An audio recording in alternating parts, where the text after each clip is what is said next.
Bienvenidos un viernes más al programa de Travesía. Hoy tenemos un programa muy especial ya que tenemos el estudio lleno de invitados, de compañeros que han participado en otros programas con Gustavo.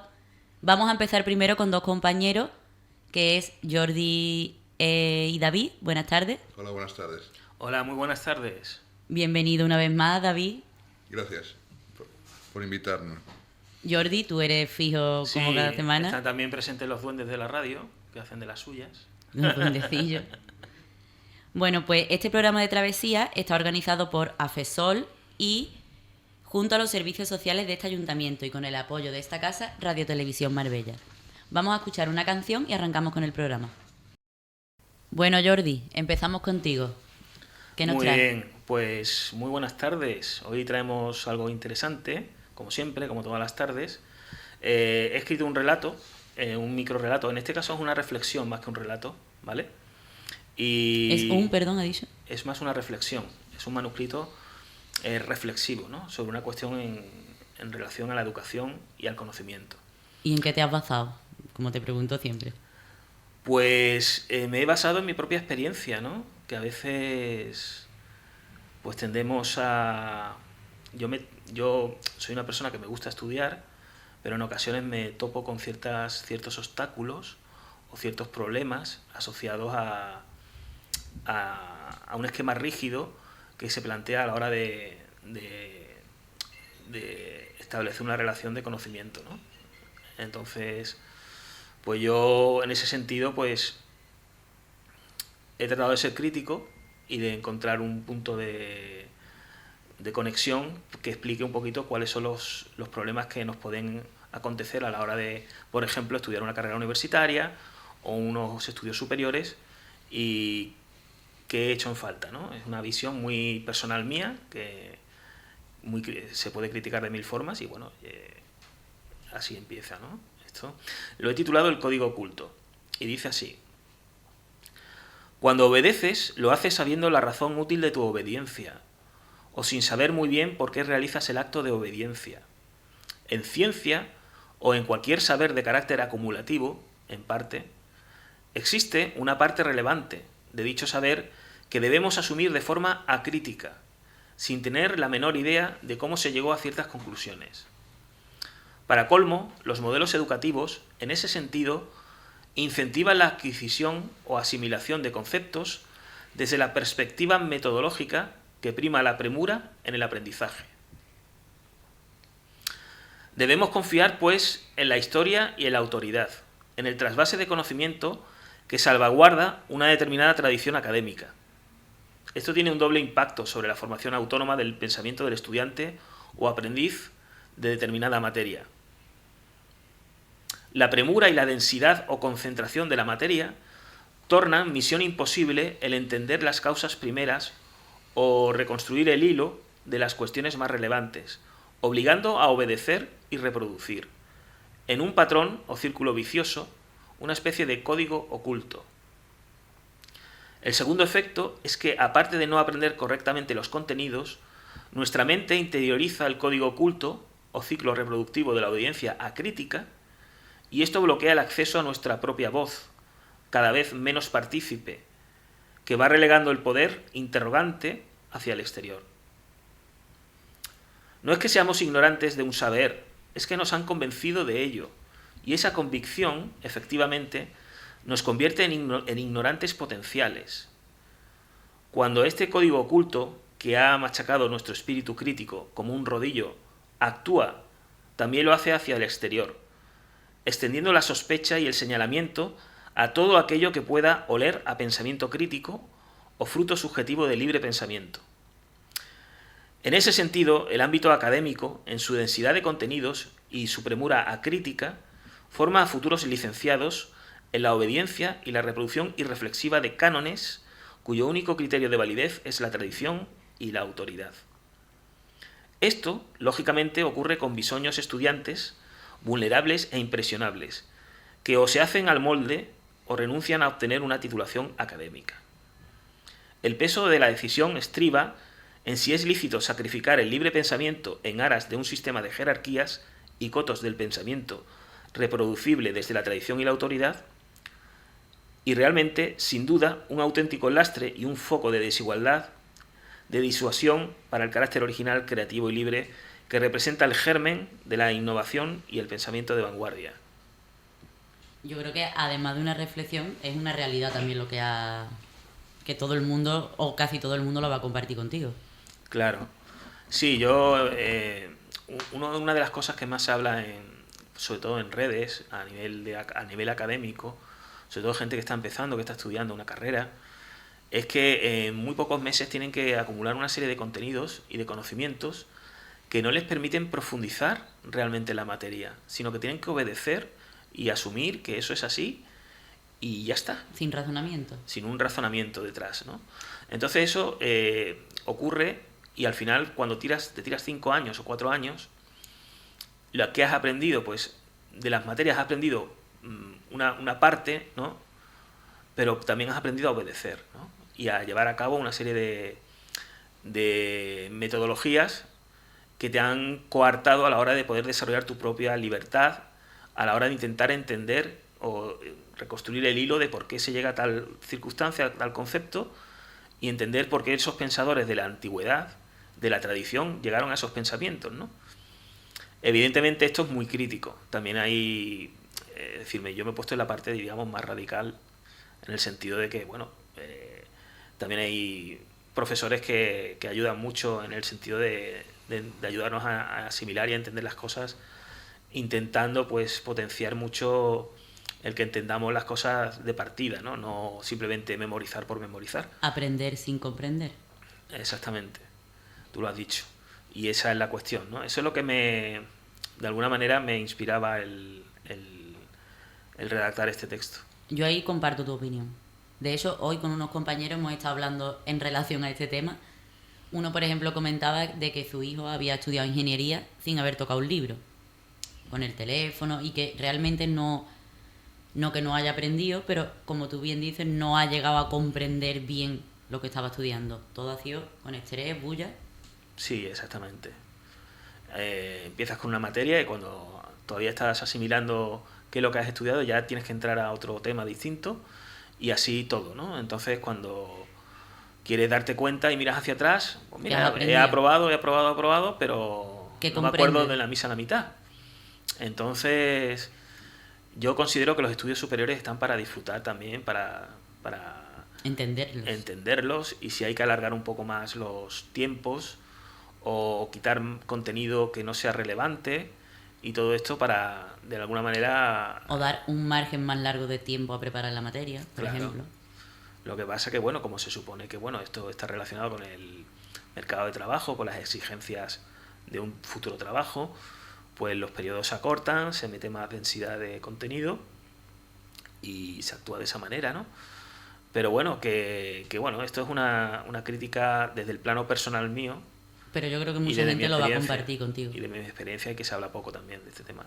Cuéntanos un poco de tu experiencia, Jordi. ¿Tú has estado en la universidad? Sí, bueno, el tema es que el problema que yo tengo, en el sentido, digamos, de enfrentarme a estudios superiores, es que tengo una curiosidad muy pronunciada, ¿no? Entonces no me conformo con leer algo y que alguien me diga esto es así porque sí y porque lo dijo fulanito de tal, ¿no? Sino que necesito llegar al pensamiento de fulanito de tal, intentar entender en su psicología cómo llegó a ese pensamiento y qué consecuencias tiene y qué relevancia tiene de cara a la asignatura o al contenido que estoy estudiando, ¿no? Entonces eso es imposible o es incompatible con seguir los tiempos y los ritmos que te propone un estudio hoy en día de calidad. Sí, un estudio universitario. Entonces, en algunas partes he tenido éxito y en otras he fracasado, pero no he fracasado por falta de esfuerzo, sino por intentar entender más de la cuenta. Y eso no ha sido compatible con el programa o con la guía académica, y eso ha impedido que yo pueda desarrollar pues un conocimiento pleno, ¿no? ¿Qué has estudiado tú? Tú has estudiado un montón de cosas. Sí, yo he estudiado un popurrí de cositas. Yo con 17 años, para 18, me metí en Ciencias Políticas y Sociología en Granada. Lo que pasa que... Bueno, el primer año lo hice por la UNED y después ya el segundo año fui a Granada. Y ya después, más adelante, fui a estudiar filosofía, pero ya muchos años después, porque antes, previamente estuve trabajando. Primero empezaste Ciencias Políticas. Lo dejé, me puse a trabajar y ya después con 30 años me fui a la universidad a estudiar filosofía, porque tenía muchas inquietudes y escribía muy habitualmente y quería saber si mis escritos o si mis ideas tenían algún tipo de coincidencia con algún pensamiento de algún otro autor o de otra persona que haya pasado por ahí, ¿no? ¿Te encontraste identificado con alguno? Sí, la verdad es que fue una cosa muy, muy interesante, ¿no? De hecho, bueno, fue una circunstancia que me puso contra las cuerdas, porque la honestidad de un intelectual a veces te obliga a aceptar ciertas ideas, y en filosofía hay ideas muy random, ¿no? Ideas muy peligrosas para la mente. Peligrosa me refiero para la propia... La influencia que para el propio funcionamiento de uno en la vida, ¿no? De un funcionamiento habitual, ¿no?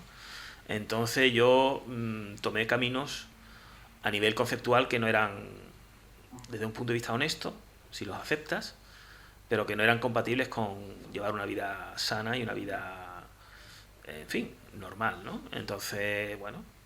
Pero bueno, ya después me recuperé esa situación y seguí estudiando filosofía de otra manera, digamos aparcando o estableciendo contenedores en mi mente en donde metía las ideas, pero no les daba... No dejando que te influenciara tanto. Exactamente, no dejando que me influenciaran al máximo, ¿no? Porque entonces me podían anular. Y bueno, y después también estudié un módulo de grado superior de informática aquí en Marbella. Tiene un montón de cosas, Jordi. Sí, de programación informática, este era de administración de sistemas, que también estudié programación. En ese año se estudiaba programación y ya ahora no se está dando, ahora ya hay un módulo específico para eso, nosotros dimos de todo. Y ahora pues estaba estudiando, lo último que estoy estudiando es matemáticas. ¿Ahora mismo lo estás Grado de estudiando? matemáticas. ¿Lo haces ahora mismo? Por la UNED, sí. ¿A distancia? Qué bien. Pero vuelvo a lo mismo, me encuentro muy abrumado y con cuestiones muy, muy interesantes sobre la mesa, pero que no me puedo detener porque si quiero pasar adelante tengo que obviarlo, dejarlo anotado y cuando tenga un hueco volver a mirarlo y tratar de reflexionar sobre ello, ¿no? Pero no tengo la suficiente capacidad como para hacer las dos cosas a la vez. También, viendo también los frutos positivos en tu vida personal, has tenido buenas repercusiones de lo que has estudiado. Has escrito un libro.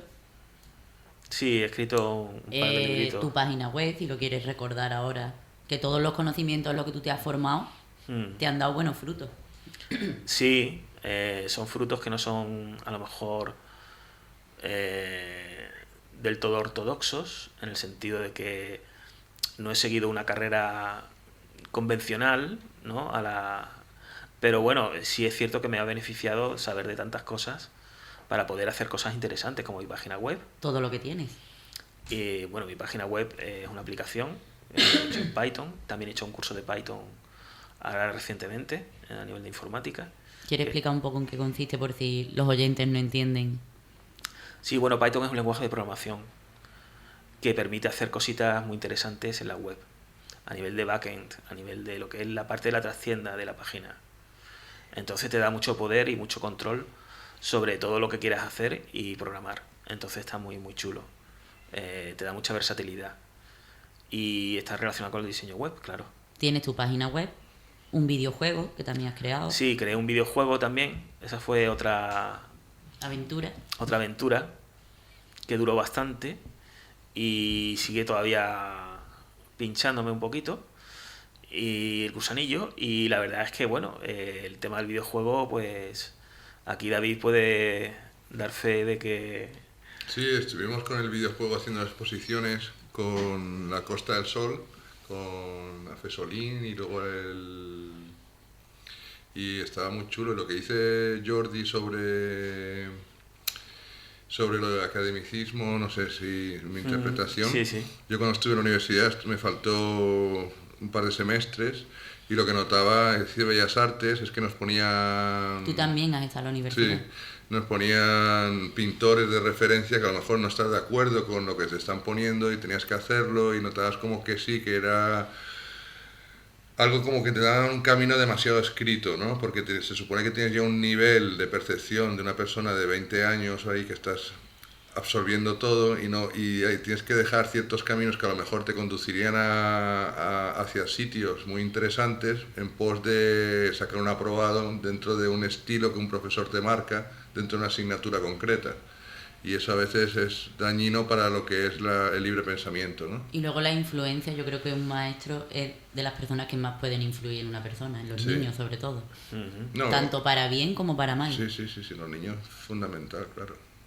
Todo el mundo que ha estado en un instituto habrá tenido algún maestro que lo recuerda muy bien, le ha dado buenos consejos, el camino que tiene que seguir. Sí, yo tengo algún ejemplo de conocidos, conocido uno en el familiar y otro un amigo mío, que en ambas situaciones el profesor o profesora, la conclusión que le dio al alumno es que no servía para estudiar.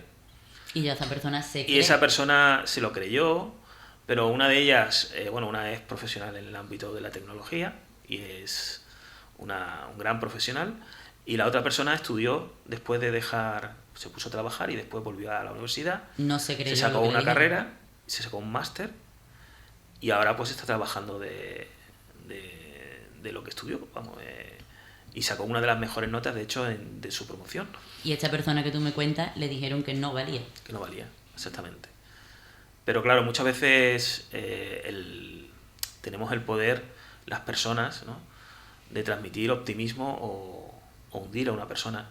Más si tenemos modelos como los profesores que a veces consiguen que nos sintamos muy bien en el sentido de lograr grandes objetivos y entender cosas muy complejas, pero en otras ocasiones pues no son las respuestas más adecuadas, ¿no?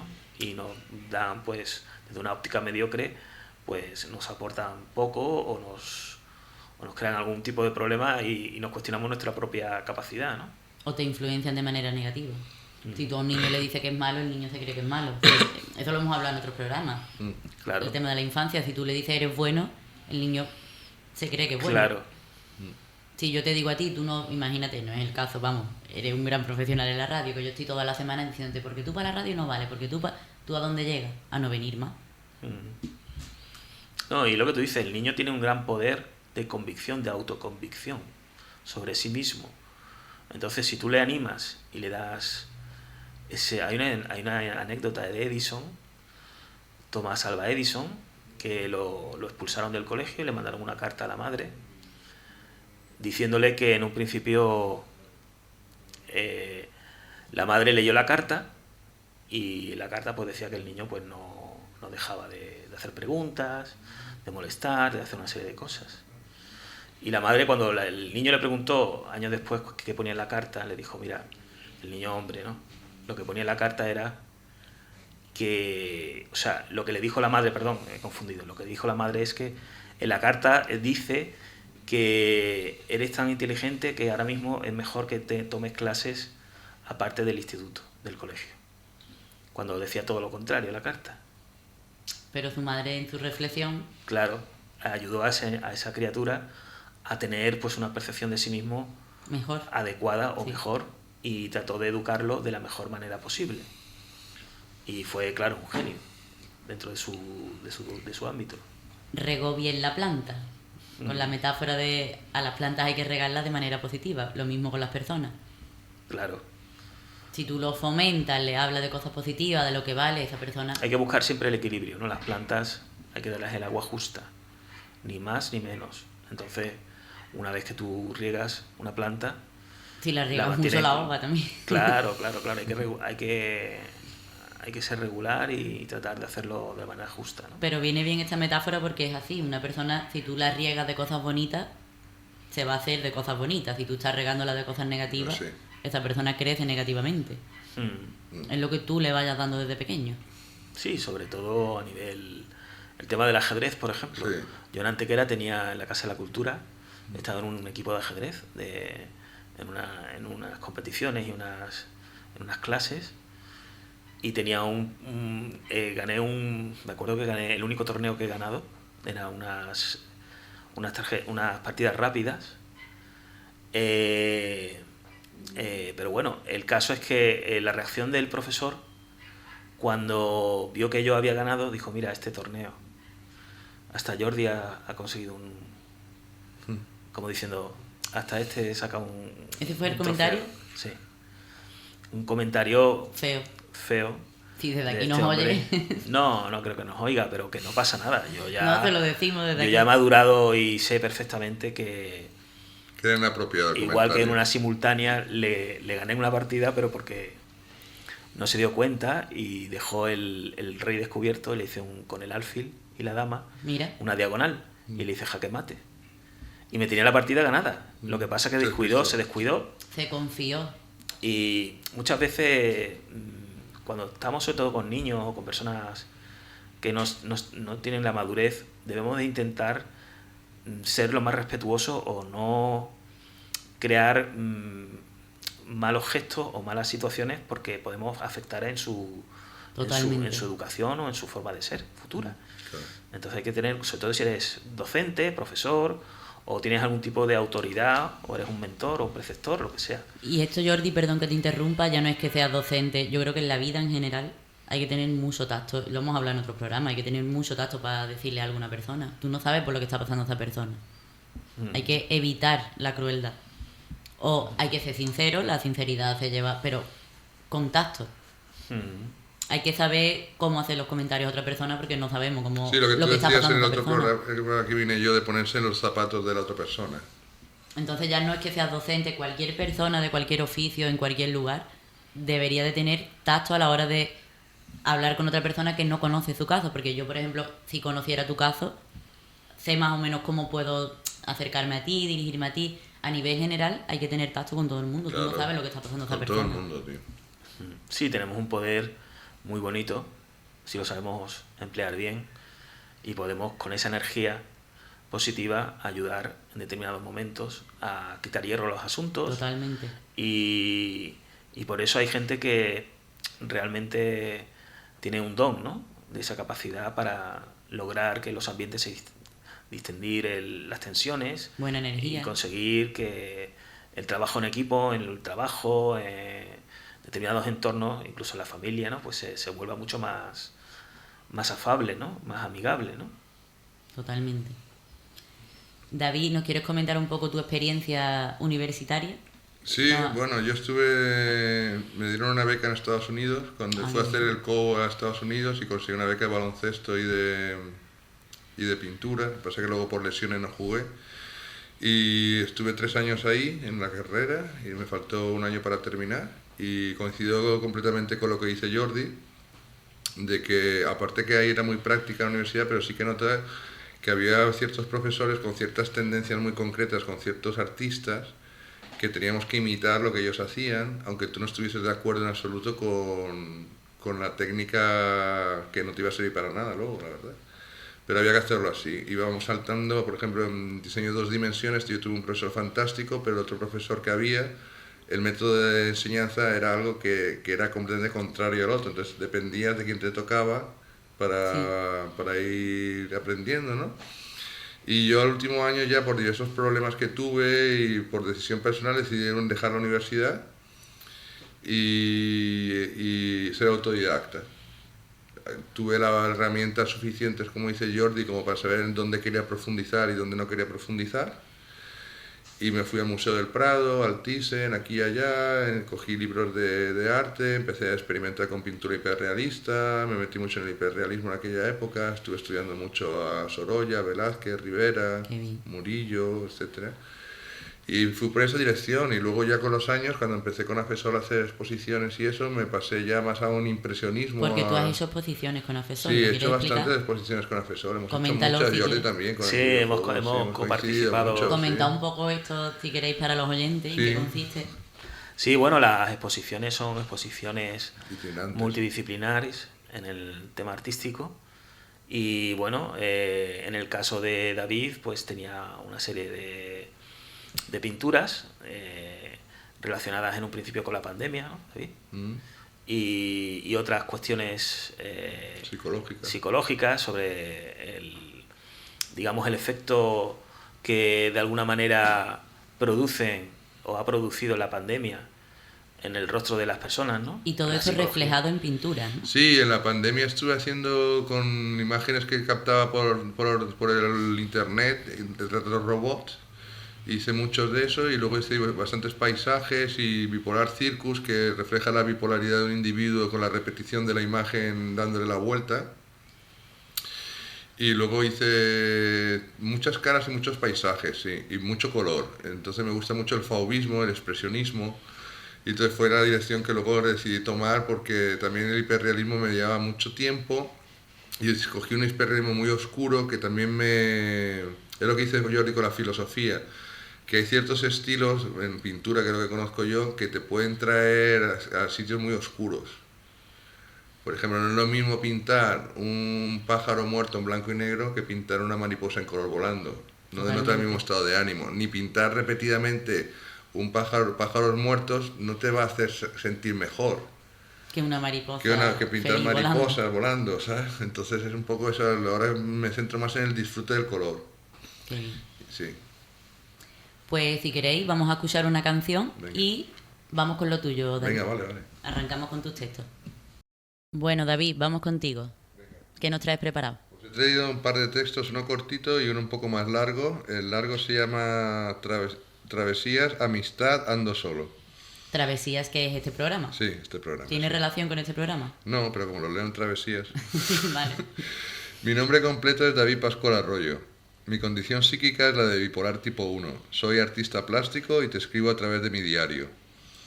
Hoy es un día de estos que pasan lentos, un día de transición, donde no quiero hablar de mi pintura. Hoy quiero limitarme a pintar y ya está. Mi escritura es muy densa, lenta y de diferentes colores. Le doy un sorbo a mi café, es temprano, a las 7 de la mañana, estoy en la terraza de la cafetería Panadería de al lado de mi casa. El ambiente es desértico, este lugar hoy está prácticamente vacío. Soy yo, mi libreta y el cielo negro, con un toque de azul índigo para darle algo de brillo y esto le da algo de luminosidad a la oscuridad total. Momentos como el de ahora es cuando uno se encuentra con uno mismo para lo bueno y para lo malo. Estos últimos días he estado pensando y mucho en la diferencia entre motivación y disciplina. El misterio de mi silencio me rodea, en forma de madrugada de otoño. Vuelvo a darle un pequeño sorbo a mi café cortado. Es fácil dejarse llevar por la tranquilidad en momentos como este. Flashes de cómo resolver técnicamente mis cuadros bombardean mi cabeza. Pero como he dicho antes, esto no es el día indicado para hablar sobre mi pintura. Ahora mismo estoy solo, pero me siento en buena compañía, conmigo mismo. Mi estado de ánimo hoy es óptimo, es bueno. Voy avanzando en mi camino del arte y de mi vida. Mi mensaje por la salud mental es cada vez más grande y fuerte. Mi visualización a partir de este año va a ser muy buena. Hago balance de mis últimos años y de lo que está por venir y me merece la pena y mucho seguir trabajando en la misma dirección en la que lo estoy haciendo. Me motivo de buena mañana mientras escribo estas palabras. Me gusta releer mis libretas con el paso del tiempo para saber en qué momento me encontraba aquel día ya pasado. Miro con ganas y fuerza al futuro que está por venir. Me comporto educadamente, por favor y gracias. Me gusta seguir un protocolo de comportamiento correcto. Independientemente de quien tenga delante. Intento escuchar más, controlar mis expresiones faciales, hablar con propiedad. Vuelvo a sorber el café, vuelvo a apoyar el bolígrafo sobre el papel para escribirte con mi libreta diario. Me gusta esta hora de la mañana pues es aproximadamente cuando empiezo a escribir en mis libretas. Es una gran forma de empezar el día. Me siento muy acompañado por mi familia y amigos. Estoy viviendo un momento muy dulce después de tantas batallas lidiadas en el pasado conmigo mismo y con mi persona. Tengo mucha ilusión con mis próximos proyectos expositivos con Afesol. Me apetece mucho cambiar de registro, volver a utilizar rotuladores Posca. Empieza a llegar gente a la cafetería. Mayormente obreros desayunando antes de ir a trabajar. Esta rutina de trabajo me refresca, me motiva, normaliza mi ética de trabajo. Hay que trabajar en mi arte por diversas razones. Por mi estabilización, para cansarme intelectualmente y dormir bien. Para autorrealizarme, etc. Soy un trabajador del arte, un currante intelectual, un superviviente de las unidades de agudos. Mi círculo de amistades cercanas han ido surgiendo con los años, poco a poco han ido aumentando mis amistades. No es un círculo muy grande, pero son todos muy leales, como yo para ellos. Si alguien me falla, no me enfado, no me sobresalto. El litio y el autocontrol me ayudan mucho en esto. Me aparto, dejo de contestar las llamadas, saludo con un hola y adiós o hasta luego. Ya está. Me parece muy bonito, muy reflexivo y además muy personal también. Sí, es diario. Es un diario. He sacado de tu diario. Esta vez he traído 2 extractos de mi diario, que escribo todos los días un poquito. Todos los días escribes en tu diario. Bueno, todos los días, hay días que Bueno, no, pero que sí. Hay días que me escribo parece más, otros que escribo también, menos. aparte de un texto de autoayuda, porque puede ayudar Sí. también a mucha gente, eso me parece muy personal y es también de agradecer que has puesto aquí una parte de su diario hablando del autocontrol, de cómo se tiene que curtir intelectualmente para Claro. sentirte bien contigo mismo. Claro. Me ha parecido una bonita manera de expresarlo. Sí, son una serie de pautas para educar un poco a la mente y tratarla bien, ¿no? Calmarla. Y crear un contexto adecuado, ¿no? Porque nosotros la verdad es que hemos vivido situaciones en el pasado complicadas, complejas a nivel emocional y de estabilidad. Entonces, yo por lo menos, igual que David, creo que coincidirá conmigo en que valoramos mucho la tranquilidad y el momento estable, la tranquilidad y eso, ¿no? Y no esos vaivenes que en un principio nos pueden llegar a descompensar, ¿no? Y que ahora mismo estáis sirviendo de ayuda a mucha gente, aunque no lo creáis. Claro. Vuestra manera de explicar, de vuestros textos, son formas de ayudar a mucha gente también. Bueno, Jordi y David, os voy a tener que despedir, ¿vale? Porque tenemos 2 compañeros, se nos ajusta un poco el tiempo. David me comentaba que tenía otro texto. Si te parece es bien. cortito, no pasa nada. Si te parece lo traía bien. lo traía por si daba tiempo, pero si no da tiempo tampoco era tan bueno el texto, ¿eh? Seguro que sí. Además teníamos el libro de Jordi, lo que pasa que hoy tenemos el tiempo Sí, justo. hoy estamos parecía que no. Pues si os parece bien, Yo lo llamo improvisionismo, que es con lo que tengo os invito trabajo. a otro programa, David, cuando quiera poder Claro, venir. claro. Y retomamos. Bueno, Jordi trae todas las semanas algo preparado y David Sí, tiene eventualmente. Muchas gracias por habernos invitado, de verdad, ¿eh? Dejamos No, ese ya texto está. pendiente y contigo seguiremos todas las semanas. Venga. Jordi. De acuerdo, Muchas fantástico. gracias a los 2 por venir y vamos a escuchar una canción y recibimos a los siguientes invitados. Perfecto. De acuerdo, gracias.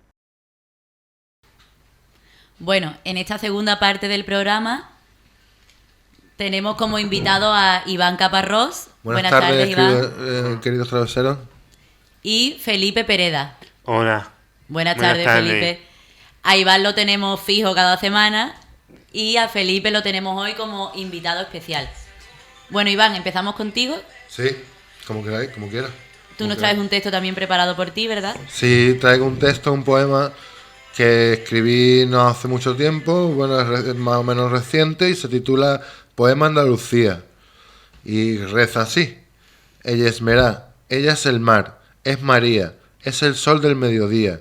Ella es la tierra de la esperanza, de la alegría, tierra de artistas y de buena gastronomía, de pueblos blancos y de espeto de sardina, de gente amable y extrovertida.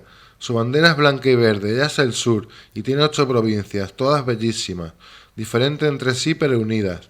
Es cultura y es destino del turista. Ella es Andalucía. Fin. Me parece un texto muy bonito homenajeando a nuestra tierra, Iván. Gracias. ¿Lo has escrito tú hace mucho tiempo?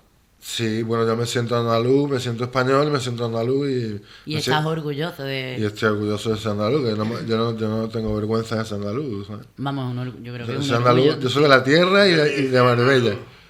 ¿Qué has ¿Qué? dicho, perdón, Felipe? También soy andaluz. Sí. Nací en Sevilla. Ah, de Sevilla. Qué bien. Bueno, voy a ubicar un poco para los oyentes que no conozcan a Felipe. Felipe ha participado anteriormente con el otro compañero Gustavo. Tú no es la primera vez que estás en Travesía, ¿verdad? No. Has intervenido otras veces en el programa. Es compañero ya veterano. Sí. Ya que estáis vosotros, que yo sé, me consta que os conocéis, que os lleváis muy bien, sois amigos. Sí. Los dos estuvisteis, bueno, estuvimos, yo también, en el viaje de Entre Ríos que organizó AFESOL. Sí, estuvimos los dos en Entre Ríos. Sí. ¿Queréis comentar un poco la experiencia que hicimos? ¿Cómo te sentiste, Felipe? Lo pasé muy bien. Vamos a resumirlo un poco a los oyentes para que se ubiquen. Bueno, ¿En qué estuvimos... consiste Entre Ríos? Entre Ríos está en Mija, está en el campo y consiste en pasarlo bien, en estar con los amigos, conocer gente, hacer talleres, aquagym y comer. Tumbarnos a la larga en el césped. Tumbarnos a la Bartola allí en el césped. Nos bañamos en la piscina también. Sí, sí. Dábamos paseos, hacíamos manualidades, Sí. el aguayín, como tú has dicho. Una cosa que me pasó es que un compañero mío se metía en mi cama creyendo que era suya. Problemillas de convivencia, como, como en todas las excursiones. Eso pasa en todos los viajes, Felipe. Yo conocí También gente nunca muy, pasa, ¿eh? gente muy buena. A mí me pareció una convivencia muy bonita, a nivel general. Yo conocí a un chaval muy bueno que lo tenía pues demasiado lado. Y no lo Eso- conocías de antes, lo conociste allí. Lo conocí allí. Y se llevó muy bien conmigo. Estaba en la piscina y le dije que le con la pelota en la cara. Dije, perdona, y dice, no, me no pasa nada si tú eres muy bueno. ¿No se llamaría Manolo? Manolo se llama. Yo creo que Manolo se hizo amigo desde aquí. Si nos escuchara, le mandamos un fuerte abrazo porque yo creo que Manolo fue partícipe de todo en Entre Ríos. Manolo, en plan. Y para ti la experiencia, Iván, ¿cómo fue? Yo te vi bien. Bueno, vi a los dos yo me bien. lo pasé genial, conocí gente nueva, yo qué sé, que no fue mucho tiempo, fue cortito, pero fue muy divertido. Hicimos una fiesta hawaiana el último día, que también estuvo muy Ah, guay. yo no fui, yo me quedé dormido. Estabas Pues me croquis. tomé la medicación y me quedé groggy. Y además ya fue el último día, estaría ya cansado también de todos los días que Sí. llevaba. El último día estaba triste porque nos íbamos a casa, pero también contento porque iba a ver a mi padre, a mi cuñado. Entonces es una bonita experiencia lo que vivimos. Porque si no tenemos ganas de volver, es que estábamos bien donde estábamos. Pues, ¿qué más podemos contar del viaje de Entre Ríos? La comida, habéis dicho Pues que estaba había muy un buena. había un bar y fuimos a tomar café al bar, un bar-restaurante que abría a las 6 y fuimos allí y tomamos un café allí pero Felipe, Porque allí, voy a recargar, hay diferentes actividades, pero de forma libre, me quiero referir, que no se obligaba a nadie. Había una parte de manualidades, otra parte de baile, aquagym, pero no estaba todo el mundo obligado a hacerlo todo, cada uno hacía donde... Se iba donde más... se eso es lo que sentía más me mejor. gusta de Entre Ríos, que hay mucha libertad, ¿sabes? Libertad y diferentes actividades para que cada uno se enfoque en lo que más le gusta. Claro, también había actividades deportivas, Había, yo creo que, manualidades. para todos los gustos. Sí, manualidades, ¿no? ¿Repetiréis el año que viene? Sí, yo sí. Sí, yo sí, Yo voy, también. yo soy un clásico ya de Entre Ríos. ¿Cuántos años llevas tú yendo? Yo no sé decir. Pero has ido varias veces. Sí, muchos años. ¿Y tú, Felipe, era el primer año o has ido más veces? Yo dije, no sé si también. Y quieres seguir repitiendo, ¿verdad? Pues, chicos, ¿el programa queréis comentar algo más? Pues no, yo que estoy muy bien, que estoy muy positivo, que un quiropráctico me ha dado un masaje. Ah, me ha cruz- ¿hoy te ha dado un masaje? No, antes de ayer. Entonces está fluido. Me ha quitado las totalmente. contracturas y estoy nuevo, o sea, me ha dejado nuevo. Me alegro mucho, Fantástico, ¿sabes? Me alegro. Y nada, que estoy paseando, caminando 45 minutos. ¿Todos los días? No, 2 días a la digo, semana o vamos, así. Estás de atleta ya. A la Olimpiada, Que ¿veis? vaya a la Olimpiada. No, que va. Aunque esté entrenando. Yo te veo muy bien, Iván. Gracias. La verdad es que estoy mejor que nunca. ¿sabes? Sobre todo te veo feliz, Sí. que eso es lo más importante. Estoy contento, ¿sabes? Se me nota, ¿no? Te veo feliz, y eso es lo más importante que hay. Tú estás muy guapa, Ana. Gracias. También estoy contenta. ¿Y tú, Yo. Felipe, has estado bien? ¿Te ha gustado el programa? A mí lo que más me gusta es que no hemos tenido fuera mucho tiempo. Es que, como hemos tenido varios invitados hoy, la mejor idea ha sido como dividirnos un poco 2 y 2 para hablar más tranquilamente con cada uno, que no estemos aquí tan asusados y se nos vea bien en cámara. Pero sí, me ha gustado, a pesar de eso me ha gustado. Te invitamos a que venga cuando quieras, Felipe. Gracias. Pues hasta aquí el programa de hoy. Nos vemos como cada viernes de 3:30 a 4:30. Que paséis todos un buen fin de. Gracias a nuestros Gracias. oyentes por estar ahí cada semana. Gracias, Felipe. Gracias, Iván. Os dejamos con una canción para terminar el programa, ¿vale? Gracias a todos.